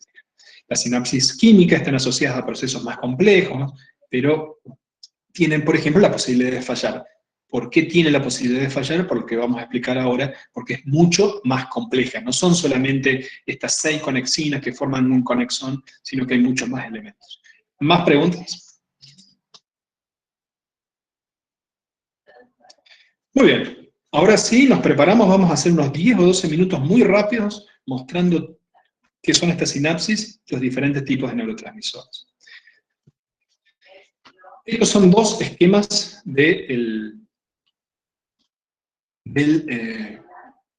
voy a tomar un minuto para que mi voz se ponga mejor y le voy a preguntar de nuevo si hay algún tipo de preguntas que haya que responder. Entonces, si mi voz se pone mejor, hacemos eso. Profe. Sí. Aprovecho ahora este breve lapso. Usted dijo en uno de los videos, de esos 4 videos, que tenemos un programa o hay una aplicación para ver en 3 dimensiones, creo, si no entendí mal, todo el aparato, sistema nervioso central y dónde se puede conseguir o cómo se hace para verlo. Bien. Lo voy a buscar, así mientras se hacen las actividades prácticas, ahí que a continuación, recuerden, no son los prácticos propiamente dichos, ¿no? Dentro teórico, y lo voy a poner. Uno se llama Silvius, con Y la primera, creo. El año pasado es un programa pago, es muy bueno, lo habían liberado debido a la pandemia, ¿sí? No sé si sigue libre ahora, ¿sí? Que eso es otro elemento que le digo a todos, ¿no? Hay algunos elementos de los videos que fueron preparados el año pasado que hablan del año pasado, en este caso del software. Siempre que en los videos hablemos de fechas de parciales, de fechas de exámenes, puede que esté mal eso, ¿no? Porque está hecho el año pasado, refiéranse a la BP para ahora. Pero bueno, uno era el Silvius, otro hay uno que se llama 3D Brain, pero bueno, después los busco bien y te lo pego en el chat, ¿puede ser? Sí, gracias. No, gracias a vos. Bueno, ahora sí, vamos con esto. Primero veamos este esquema más sencillo. Cuando la información eléctrica llega al terminal axónico, abre o genera que se abran unos canales de calcio. Toda la membranita de la neurona, la neurona tiene una membrana que lo separa del medio exterior. La membrana está cerrada, pero hay unos canales Estos canales que están ahí permiten la entrada de calcio. Generalmente hay mucho calcio que está afuera y hay poco calcio adentro, así que si quisiera, el calcio quisiera entrar. ¿Por qué? Por un mecanismo que van a leer en el texto como gradiente de concentración, por el cual las soluciones y moléculas que están muy distribuidas en un lugar y poco en otro tienden a moverse a los lugares de menor distribución. Pero estos canales usualmente están cerrados. Ahora bien, este canal que está acá es un canal sensible a electricidad, a voltaje. Se da cuenta de que llega el potencial de acción. Cuando llega el potencial de acción se abre, y cuando se abre entra un montón de calcio. ¿Y qué efecto tiene el calcio? Pues bien, adentro de esa terminal, adentro del final de la neurona, había un montón de bolsitas. Las bolsitas son membranas, pedacitos de membrana, igual que la membrana que rodea la neurona, pero como bolsitas membranosas llenas de neurotransmisor, de una sustancia química que le permite a la neurona comunicarse con la otra. Esas bolsas membranosas estaban ahí dando vuelta en medio de este líquido que es acuoso, ¿no? Todo muy acuoso. Y la bolsita, eso que están viendo ahí es la bolsita, ¿ven? La bolsita tiene un montón de filamentos. Esos filamentos son proteínas que hacen varias cosas. Una de esos filamentos, de esas banderitas, es una antena que está detectando calcio. Voy de nuevo. Esa bolsita que está ahí tiene como una antena, ¿sí? Y cuando esa antena dice, ¡ay, entró calcio! Eso es una señal química para que la bolsita que estaba acá se vaya hacia el borde de la neurona, es decir, se aleje aún más del terminal y se meta en esta pared que está acá. Fíjense que ahí tenemos varios mensajeros químicos. El calcio es un mensajero químico. El calcio es un mensajero que le dice a la vesícula sináptica, que es el término técnico para designar esto, fusionate, mejor dicho, primero le dice encallate. Van a ver a veces la palabra docking, por el inglés de encallamiento. Hacete un doqueo, un encallamiento al lado de la membrana presináptica. No solo le dice que se acerque y se acerque, sino que también que se pegue. Es como que esta membrana, la bolsita esa, se pega a la membrana de afuera. Es como que las dos membranas se fusionaran. Y si las dos membranas se fusionan, el neurotransmisor que está dentro no tiene más dónde ir. Porque digamos que la bolsa donde estaba contenida antes se fusionó con la membrana presináptica. Como se fusionó, el neurotransmisor cae al espacio entre la neurona presináptica y la postsináptica. Profesor. Por favor. Los neurotransmisores excitan la neurona. No sé si la pregunta vale, pero ¿dónde va el mensaje en sí? Porque excitar es una cosa, pero el mensaje en sí, que puede ser retirarse, acercarse, moverse u otra cosa. No entiendo eso. ¿Dónde está el mensaje? Sí, claro, es muy buena su pregunta. ¿Cuál es su nombre? Todo esto sí lo respondo. Mirta. Mirta, muy buena su pregunta. Primero, los neurotransmisores pueden ser excitadores o inhibidores. ¿Sí? Eso es algo muy importante. No necesariamente excitan. ¿Y qué es lo que hacen propiamente dicho? Aumentan la probabilidad de que la neurona subsiguiente se prenda o se apague, nada más que eso. ¿Sí? Esperen que hay alguien que quiso entrar, por ahí hay gente que todavía, vamos a admitir gente. Es decir, la neurona esta se activa, ¿sí? El mensaje que le da a la de abajo es activate o inhibite. Eso es todo la comunicación que hay. Es media, llamémosle, dicotómica. O se prende o se apaga. Ahora bien, Mirta, el cerebro como un todo genera cogniciones más complejas. Hay asambleas grandes de neuronas que son las encargadas, por ejemplo, del movimiento, de activar o inhibir el movimiento. No hay una sola neurona que es la que piensa o la que prende o la que apaga, ¿sí? En sí mismo, cada neurona le dice a la que sigue, prendete o apagate. Y lo que voy a decir ahora es muy importante. A su vez, la neurona esta que vemos acá, no es que solo se comunica con la amarillita. Esto es a nivel pedagógico, pero hay hay un montón de otras neuronas hay un montón de otras neuronas que a su vez están impactando sobre la otra. Esta otra neurona recibe, póngale, 20 mensajes de prendete y 15 de apagate, ¿sí? Entonces, ¿qué se produce? Y esto lo van a encontrar en el libro, una suma algebraica, ¿sí? Una sumación espacial y temporal, que es en sí misma una suma algebraica de más y de menos que termina decidiendo si la neurona que está corriente abajo se prende y se apaga. Y a su vez, un montón de neuronas juntas participan de procesos más complejos, como, bueno, voy a terminar viendo, o sea, viendo un objeto, por ejemplo. El proceso de visión involucra muchas neuronas al mismo tiempo. ¿Profe? ¿Quedó un poquito más claro? Sí, profesor, me quedó claro. Gracias. Profe, tengo una pregunta. Sí. ¿A qué se debe de que se apague, por ejemplo, lo inhiba? ¿A que no necesita de su material o cómo sería? ¿Cuál es su nombre, compañero? Rocío. Rocío. Muy buena pregunta, le voy a dar dos grandes respuestas. Primero, ¿por qué es necesario inhibir? Bueno, primero porque a veces es necesario no hacer algunas cosas, por ejemplo, ¿sí? Es necesario que un músculo no se mueva, es una respuesta muy simple. O a veces usted está, por ejemplo, andando en un auto, póngale. Voy para adelante, voy, mantengo aprieto en un momento hay que inhibir y frenar, ¿verdad? Sí. Bueno, eso por un lado, la relevancia funcional de los procesos inhibitorios. Ahora, ¿cómo hace para inhibir a nivel molecular? Pues bien, y esto también es muy importante. Cuando el neurotransmisor queda en el espacio sináptico, activa, mejor dicho, se pega a unas proteínas que están del lado de la membrana postsináptica, que son los denominados receptores o proteínas receptoras.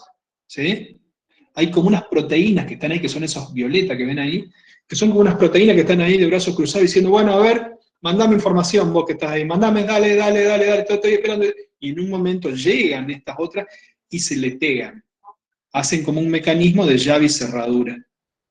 Y estas proteínas que están acá, están asociadas a su vez a canales. Esos canales iónicos que están ahí dejan entrar sodio, potasio, calcio, cloro. Sodio, potasio, calcio, cloro son iones que están cargados o positivo o negativamente. Si yo dejo entrar sodio o potasio, que son positivos, la neurona que estaba muy negativa, estaba menos 70 respecto al exterior, se va haciendo cada vez más positiva, menos 60, menos 50, es decir, se depolariza. Cuando las neuronas se depolarizan, se excitan. En cambio, si esta proteína que está ahí comunicándose con el neurotransmisor está conectada a un canal de cloro, el cloro es negativo, es Cl-. Si se abre el canal de cloro y empieza a entrar cloro, la membrana que estaba en menos 70 se pone en menos 75, menos 80, menos 90, menos 100, y está cada vez más negativa, y cuando la neurona está muy negativa, está hiperpolarizada, no puede excitarse. Profe. Sí, espero que voy a repasar todo esto porque es muy importante. Hasta ahora la membrana presináptica se comunica con la postsináptica mandándole este mensajero químico. El mensajero químico tiene en última instancia la misión de excitar o inhibir la neurona que está abajo. ¿Cómo lo excita o cómo lo inhibe? Cambiando su potencial eléctrico. Las neuronas usualmente están a menos 70, es decir, están muy negativas, y cuando están así no pueden excitarse. ¿Qué necesitan para excitarse? Pasar de estar de menos 70 a menos 30, menos 20, menos 10, llegar a estar cerca de cero. ¿Qué necesitan para eso? Que entren cargas positivas adentro de la neurona.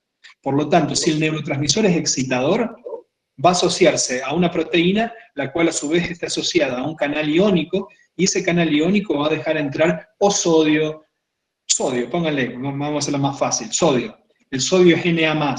Entra 1000 moléculas de sodio, y por lo tanto, si cada molécula va moviendo la neurona de estar menos 70, menos 69, menos 70, va a estar a cero, y se va a excitar y va a generar un potencial de acción. Si esa proteína receptor está asociada a un canal de cloro, se abre el cloro, entra el cloro que es negativo, y la neurona de menos 70 pasa a estar a menos 130 y está imposible de activarse, queda totalmente inhibida. Entonces, recapitulemos, los neurotransmisores se pegan a los receptores, esto hace la entrada de iones y hace que las neuronas estén o más capaces de excitarse o más capaces de inhibirse.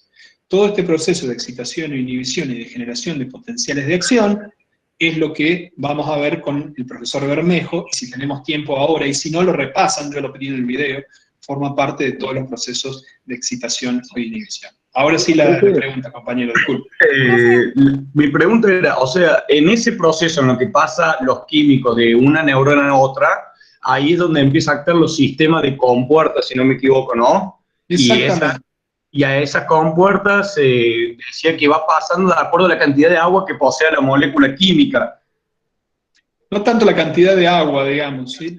O sea, el agua le da como el tamaño para que la compuerta reconozca qué tipo de químico pasa. Y mira, así, la forma más sencilla de las compuertas es que las compuertas tienen como, como preferencia por un ion o por otro, ¿sí? Sí.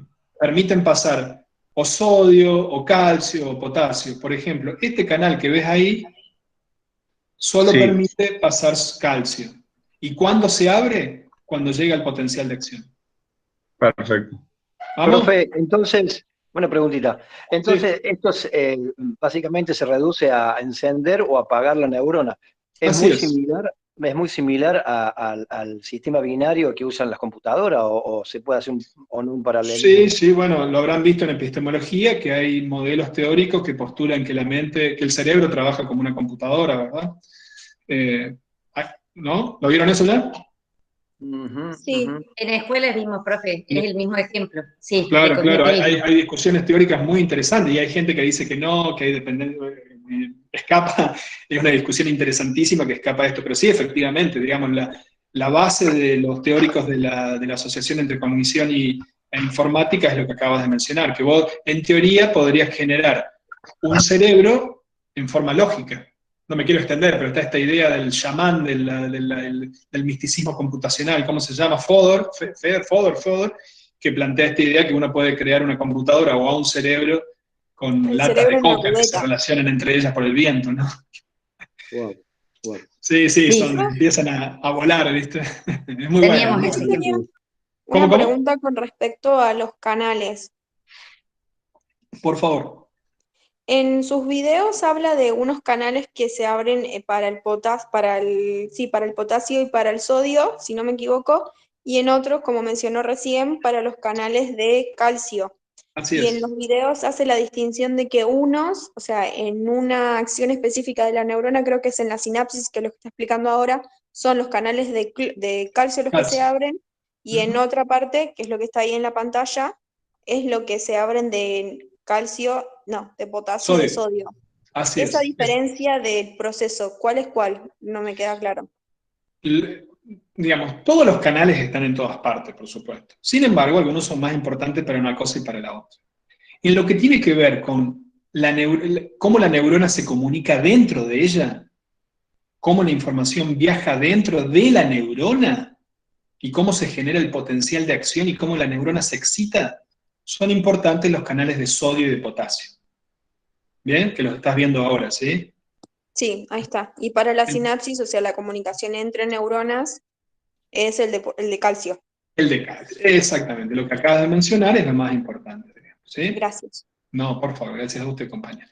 Profe, ¿puedo hacerle una pregunta? Sí, por favor. Perdón, antes que pasen, ¿los podrían repetir porque se me cortó?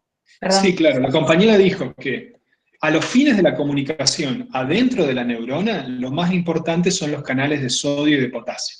¿Sí? Cuando la neurona recibe... ¿Perdón? ¿Es lo de la bomba de sodio y potasio? No, eso es otra cosa. No. Bueno, perdón. No, disculpe, no la quise cortar, era para que no se confunda. No, perdóneme. Lo que le decía es, está relacionado, pero lo más importante es, cuando la neurona recibe la orden de excitarse, se abren unos canales que están muy cerquita del soma, del cuerpo neuronal, que son canales de sodio. El sodio es positivo, entra mucho sodio dentro de la neurona pasa de estar muy negativa a estar positiva, y se dispara esa onda eléctrica que es el potencial de acción. Para recuperarse de ese estado y volver a estar en capacidad de generar otro potencial de acción, intervienen los canales de potasio. Se abren los canales de potasio, sale para afuera el potasio, y la neurona vuelve a estar nuevamente negativa. En la primera fase del potencial de acción, se abren los canales de sodio y hacen que la neurona pase de estar de menos 70 a estar positiva. ¿Por qué? Porque entra mucho sodio.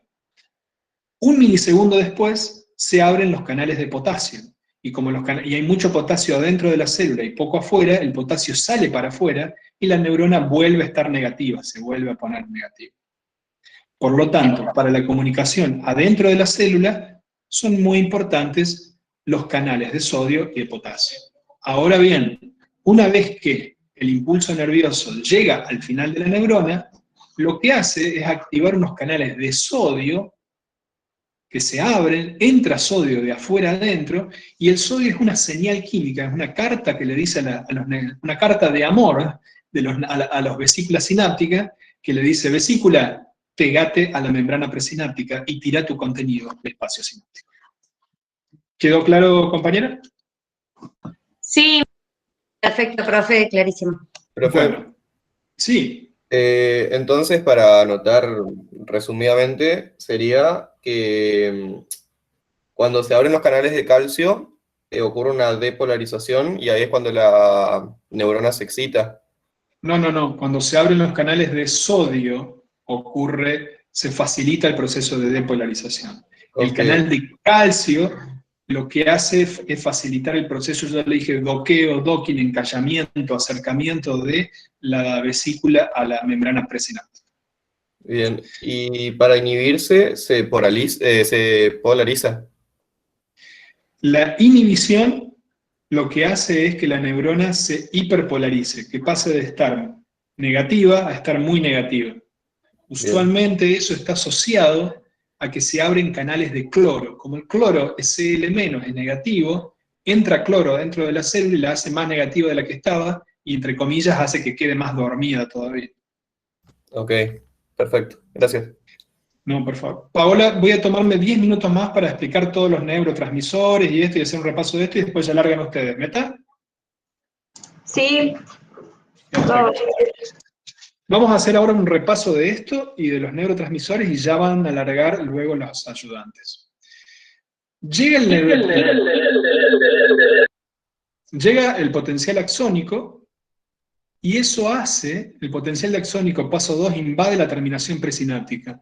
Eso hace que se hace una apertura de los canales de calcio, dice el libro. Y por lo tanto, la depolarización presináptica, perdón, no quiero confundir ahí. Eso hace que las vesículas se fusionen con la membrana presináptica, el paso 5. Eso hace que a su vez el transmisor sea liberado, queda el neurotransmisor ahí. ¿Qué pasa después? Que el neurotransmisor se une a los receptores de la membrana postsináptica. ¿Y qué pasa eso? Genera apertura, excitación o cierre de los canales postsinápticos de sodio, ojo. Si abre la apertura de los de cloro, genera inhibición también, ¿sí? ¿Y qué pasa a su vez? Se genera un potencial postsináptico excitador o inhibidor, es decir, el potencial de la membrana postsináptica se mueve un poco. Cada una de las moléculas de receptor hacen que la molécula se mueva un poco más hacia la excitación, o hacia la inhibición. Pensemos en la excitación, que es más fácil. Cada molécula que se une ahí hace que entre un poco de sodio y que por lo tanto la postsináptica pase de estar menos 70 a estar menos 69. Cada uno de esos pequeños golpecitos hacia que se excite es un potencial postsináptico excitador. Si se junta un montón de neurotransmisor o muchas neuronas se juntan y excitan la postsináptica, se suman esos PPCE, potenciales postsinápticos excitadores, y generan un potencial de acción en la neurona que está corriente abajo. Ahora bien, una vez que el neurotransmisor actuó, puede pasar varias cosas. Punto 1, el neurotransmisor puede perderse, se difunde, se va para otro lado, porque piensa que esto es todo acuoso, se pierde. También puede pasar que sea destruido. ¿Por qué puede pasar que sea destruido? Porque es muy importante en muchas neuronas que el neurotransmisor actúe solo cuando tiene que hacerlo. Si ustedes ahora mueven su mano y su brazo, lo pueden mover muy grácilmente, ¿no? No es como que el brazo se mueve de aparte, ¿no? Ese movimiento tan grácil se logra porque las cantidades de neurotransmisor que hay en la unión del nervio y el músculo, en la placa neuromuscular, están mantenidas segundo a segundo, milisegundo a milisegundo. Y el neurotransmisor que no se use se destruye. ¿Por qué? Por una enzima que se llama acetilcolinesterasa. Por lo tanto, el neurotransmisor se puede perder o también yo lo puedo destruir. Ahora bien, muchos neurotransmisores son muy costosos de generar. Por lo tanto, a veces el neurotransmisor se recicla. Hay como unas bolsas, unas proteínas que se llaman proteínas recaptadoras, que se encargan de agarrar el neurotransmisor que no se usó y volverlo a meter adentro de la neurona para volver nuevamente a usarlo. De ese proceso de recaptación también trabaja la glía. Por lo tanto, los destinos del neurotransmisor son que se peguen al receptor, que se pierda, que sea destruido o que sea recaptado. Recaptado por proteínas específicas o recaptado por la glía. La gran mayoría de receptores que estuvimos hablando ahora son receptores asociados a canales. Abren o cierran un canal. ¿Sí?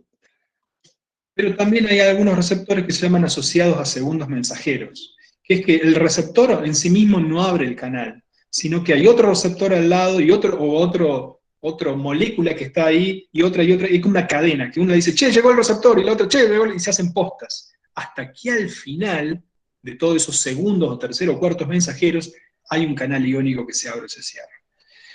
No quiero ahora meterles tanta información, lo van a ver en el libro, porque es importante esto, porque yo puedo modular la señal.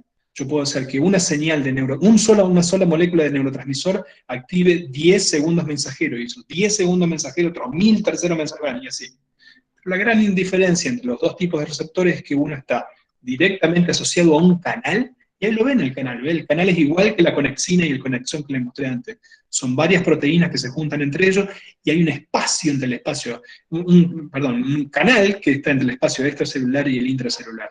Este es un canal que permite la entrada de iones cloro, y está asociado al neurotransmisor GABA. El neurotransmisor GABA es un neurotransmisor inhibitorio, que cuando se une este canal, el canal se abre, entra cloro, y la neurona se inhibe, porque ya dijimos que el cloro es negativo. ¿Sí? Muy bien. Fíjense qué linda esta foto. Esta es una foto que ilustra, tomada con un microscopio electrónico, una sinapsis real, ¿ven? Todo esto es la patita de un terminal axónico, ahí vemos la patita del otro terminal axónico. Todas esas bolsitas son bolsas que contienen neurotransmisor, son vesículas. Y fíjense que cuando se unen con la membrana se funden y se forma ese espacio denso ahí negro. Eso es la sinapsis propiamente dicha. Ese canal que estamos viendo ahí, S1 y S2. Y ahí vemos una dendrita que se conecta con estos dos, o sea, esta dendrita está comunicándose con dos grandes neuronas. Eso que ven ahí es una mitocondria. Es un órgano que está dentro de la otra neurona que le provee energía. Bueno, y esto es aún más resolución. ¿Ven ahí cómo esa vesícula ya se fusionó con la membrana? Todo eso que estoy mostrando ahora, ese es el espacio sináptico. Esa es la neurona postsináptica, esta es la presináptica, y ahí la vemos claramente a la vesícula que se fusionó y ya liberó el neurotransmisor al espacio sináptico. Bueno, quiero repasar los principales neurotransmisores, y ahora sí vuelvo a la pregunta de Mika, es las drogas de abuso, ¿cómo modifican todo esto? Las drogas de abuso como cocaína, anfetamina, pero también los psicofármacos, ¿sí? Las drogas que consumimos para tratar, que son prescritas por profesionales de la salud, para tratar de mejorar algunas situaciones como psicopatologías, por ejemplo, trastornos de ansiedad. Tanto las drogas de abuso como los psicofármacos se utilizan de toda esta maquinaria que acabo de mencionar. O sea, lo que hacen es montarse sobre estos mecanismos fisiológicos normales y modifican la actividad de diferentes neurotransmisores. ¿Cómo y cuáles? Pues lo vamos a ver un poco en la actividad práctica que sigue. Pero antes de eso, veamos un poco los diferentes neurotransmisores. Uno de los neurotransmisores más importantes es la acetilcolina. La acetilcolina, ¿dónde está? En varios lados, pero el principal es en la placa neuromuscular. ¿Qué es la placa neuromuscular? Es la conexión entre los nervios que salen de la médula, de la raíz dorsal, y se meten en los músculos. Y básicamente le pasan la orden de móvete, móvete, móvete o inhibite. Eso está manejado por la acetilcolina. ¿Bien? La principal vía de inactivación de la acetilcolina es la destrucción por la acetilcolinesterasa, que es lo que yo dije. Pero hay muchas formas de meterle la cuchara a esta... Un segundo que tengo que responder una cosa de mi otro trabajo. Andrea, disculpame, estoy dando una clase, luego te mando. Si es algo urgente, me lo decís por aquí. Gracias. Disculpen. ¿Ven esto que está acá, estos señores que están llevando a alguien en camilla? Eso es una foto tomada del atentado en Tokio, a principios de los 80, en el subterráneo de Tokio, donde una secta, un grupo religioso, puso bolsas llenas de un inhibidor de la acetilcolinesterasa en el subterráneo, y generó un proceso de intoxicación masiva, mató a unas cuantas personas, y generó heridas, secuelas y problemas muy serios a miles. Ese atentado utilizó, como les digo, un inhibidor de la acetilcolinesterasa, que es el mismo que también se utiliza para, por ejemplo, generar los insecticidas. Cuando uno quiere, por ejemplo, matar una cucaracha o algo, ese insecticida lo que hace es inhibir la acción motora, y como la acción motora es importante, entre otras cosas, para el corazón, dosis elevadas de estos inhibidores de la acetilcolinesterasa generan la muerte. Hay dos grandes tipos de receptores de acetilcolina, nicotínicos, y tiene esa forma que está ahí. La N que está ahí es de nicotínico, la R es de receptor, ACH es de acetilcolina. Entonces NACHR es el receptor nicotínico de acetilcolina, que obviamente es a partir del cual actúa la sustancia de abuso nicotínica. Los nicotínicos son muy importantes, no tanto en la placa neuromuscular, sino en el cerebro.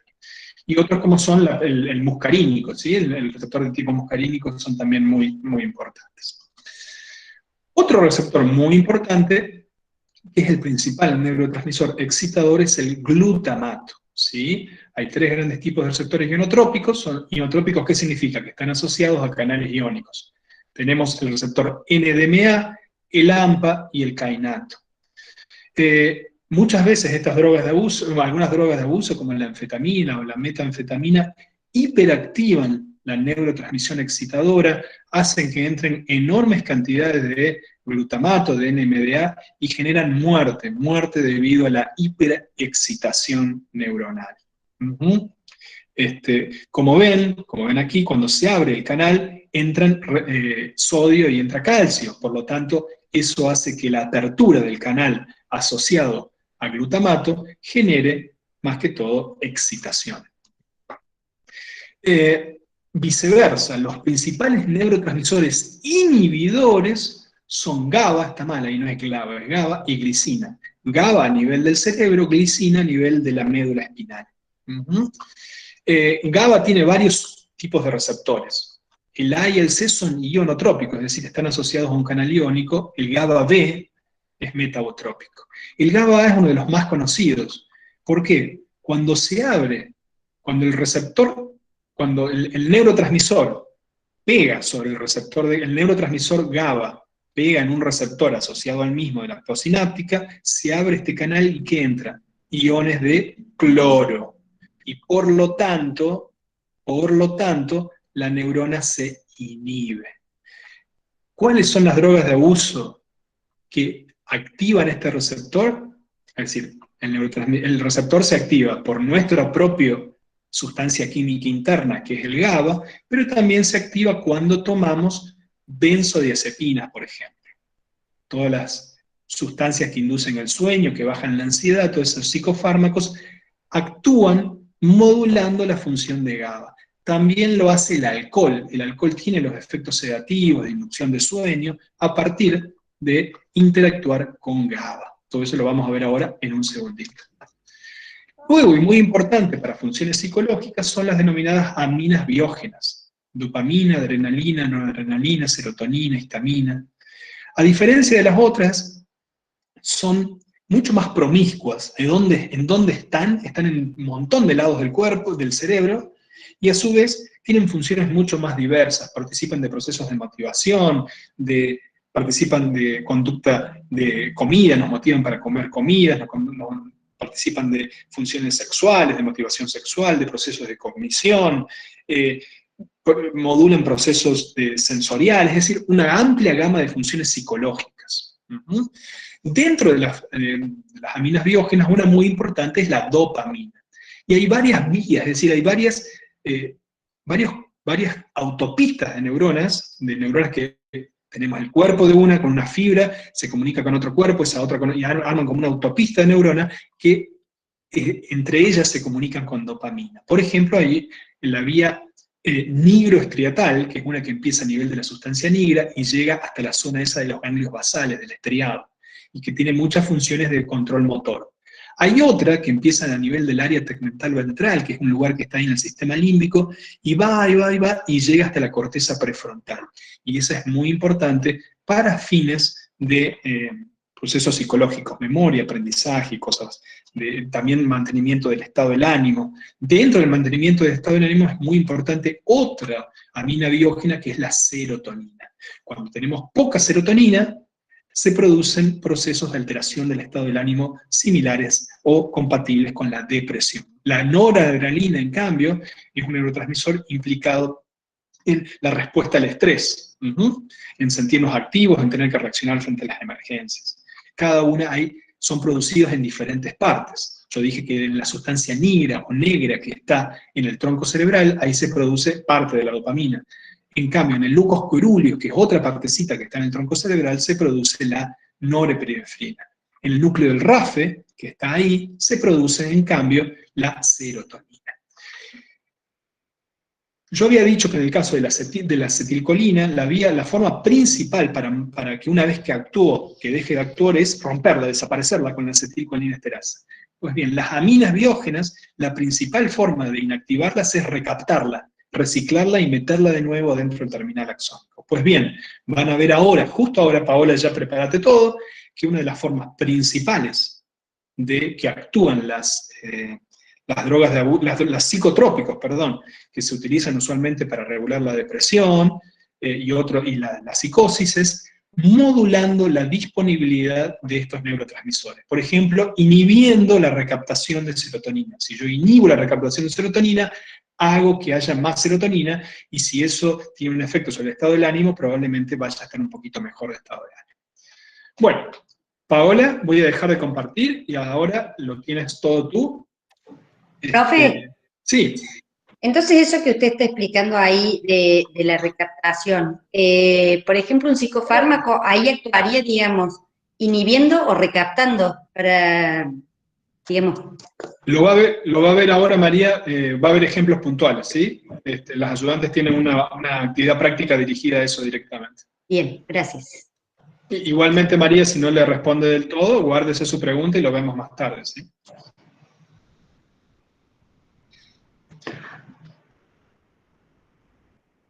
Bueno, hola a todos, ¿cómo están?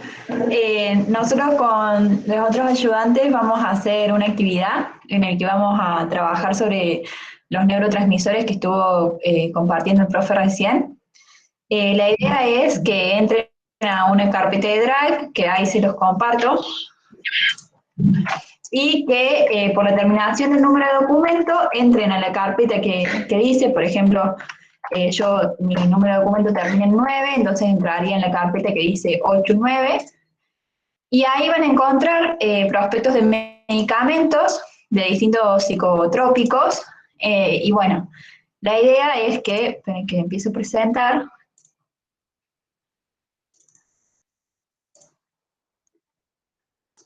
Ahí se está compartiendo. Perfecto. Sí, se está compartiendo. Sí.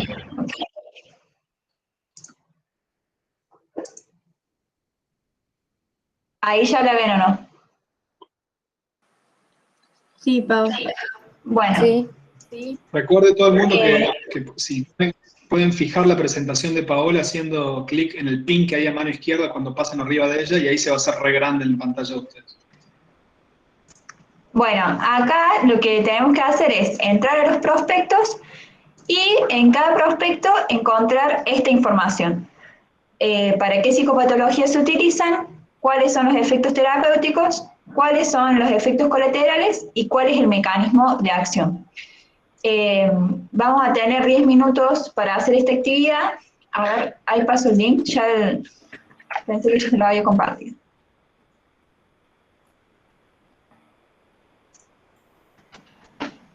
Ahí está el link.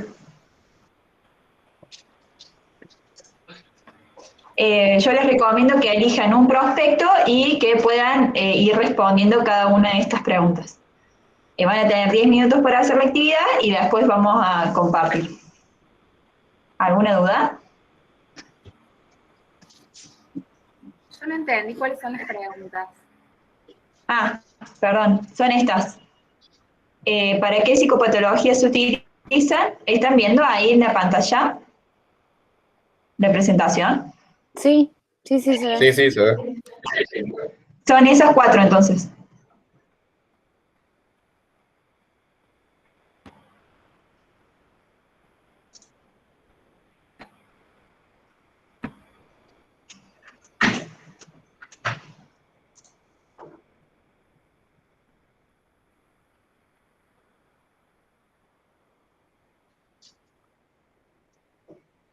Elegimos uno Bueno, de cualquier... para responder eso. Eligen un prospecto de los medicamentos según la terminación de su número de documento, que están en la carpeta del link que acabo de compartir, y Sí. con los prospectos esos responden estas 4 preguntas. Bien. Entonces, por ejemplo, mi DNI termina en 9, entraría a la carpeta que dice DNI 89 y, por ejemplo, puedo elegir Acertral.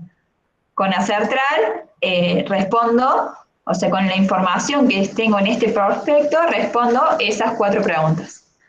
¿Para qué psicopatologías se utilizan? ¿Cuáles son los efectos terapéuticos? Y bueno, y las otras 2. Hola, buen día. Por ejemplo, mi número de documentos termina en 4 y Sí. me aparecen 3 prospectos. ¿Tengo que hacerlo con los 3 o solamente uno de los 3? Elegí uno como para poder trabajar ahora y después yo les recomiendo que pueden hacerlo con todos, pero bueno, ahora para utilizar estos 10 minutos que tenemos, elegir uno solo. Perfecto, muchas gracias. Mira. Chicos, en la carpeta 4 y 5, está bueno aclarar eso que dice que Cristian, que hay 3 prospectos. Uno es sobre un psicofármaco que es la quetiapina, y otros 2 son sobre clorpromazina, ¿sí? El nombre del laboratorio, digamos, el nombre comercial que aparece es Ampliacid o Largactil, ¿sí? Los 2 son de clorpromazina. Así que el que elige clorpromazina estaría bueno que usen esos 2 prospectos. Y el que elige quetiapina, el otro que es el rostrum, ¿sí? Y agrego, la gente pregunta dónde se responde. No, lo responden en una hojita ahí, digamos ustedes. No hay una evaluación formal de esto, es para que todos aprendamos, así que lo escriben. En su mente pueden escribirlo. Se quedó sin tinta. Bueno, vamos con 10 minutos. Profe, yo tengo una pregunta para usted. Vamos a dejarla por el chat, así, porque si no la gente le va a costar leer y escuchar todo. Así que vamos a hacer silencio unos ratitos, después la respondemos. Disculpe, bueno. que la hizo. Disculpe. Ricardo, ¿Sí? una cuestión. A los chicos en YouTube no les sale el link, se los paso, pero se ve que no deja pasar link en el chat. ¿Cómo se los podemos acercar? Hagamos una cosa, Paola, vos lo podrías poner en... Claro, pasa que tiene más letra que el... Más letra que... Pero bueno, de última que sí, que lo copien, porque lo paso varias veces y no se los deja, no salen. De hecho, ninguno de los links que pasamos le han salido. Bueno, Profe, no lo pueden... Ahí yo lo pude pasar al link del grupo. Perdón, Marcos. Pero no los ven los chicos. Yo también lo pasé 2 veces y no les sale. Ok. Trato de hacerlo yo, Martina, que soy como el dueño del Bueno. canal, así. Si no me lo Vale. deja a mí. No sé quién. Capaz que Si no. no, los grupos de WhatsApp pueden ser, chicos. Si no, en los grupos de WhatsApp. Compartan ustedes en los grupos de WhatsApp. De todas formas, los que están en YouTube pueden ir agregándose a este Meet, porque se ha bajado la cantidad de alumnos. Ahí me lo tomó, me parece. Ah, buenísimo.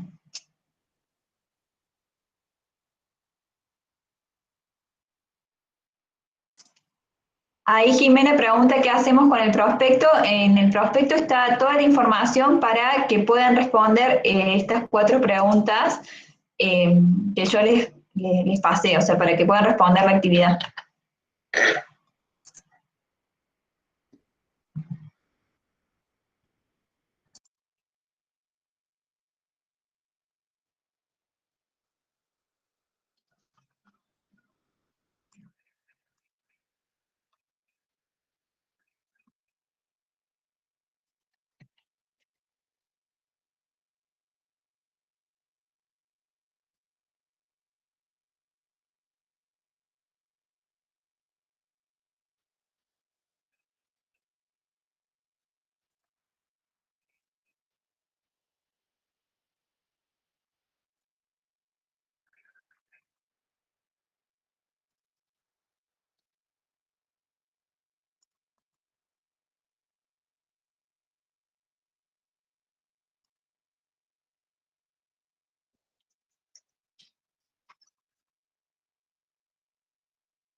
Yo voy a aprovechar, voy a cortar la grabación un segundo, así no se hace tan largo luego el archivo de la grabación, ¿sí? Después lo retomamos luego cuando empezamos de nuevo.